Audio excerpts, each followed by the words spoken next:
সংবিধান জানেন না দেশের স্বরাষ্ট্রমন্ত্রী অমিত শাহ। সংবিধান সম্পর্কে জ্ঞান কম রয়েছে অমিত শাহের।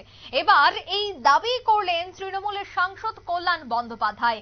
এসআইআর নিয়ে অমিত শাহকে কটাক্ষ তৃণমূল সাংসদের। ঠিক তিনি কি বলেছেন শোনাবো একবার। কোনো জীবনে পড়েনি, সংবিধানে কি আছে না আছে সেটা সম্বন্ধে সংবিধানে ওর জানা নেই। তাই সংবিধানের মধ্যে কারা কাজ করছে, সংবিধানের বাইরে কারা কাজ করছে ও কি করে জানবো? মমতা ব্যানার্জি সম্বন্ধে বলে গেছে যে ও কি করে জানবে? ওর ব্যাকগ্রাউন্ড কি? গুজরাটের গুন্ডা, এই তো ওর ব্যাকগ্রাউন্ড। এই ব্যাকগ্রাউন্ডের বাইরে তো কিছু না, গুন্ডাইজম করে গুজরাটের ক্ষমতায় এসছে, এই তো ওর ক্ষমতা।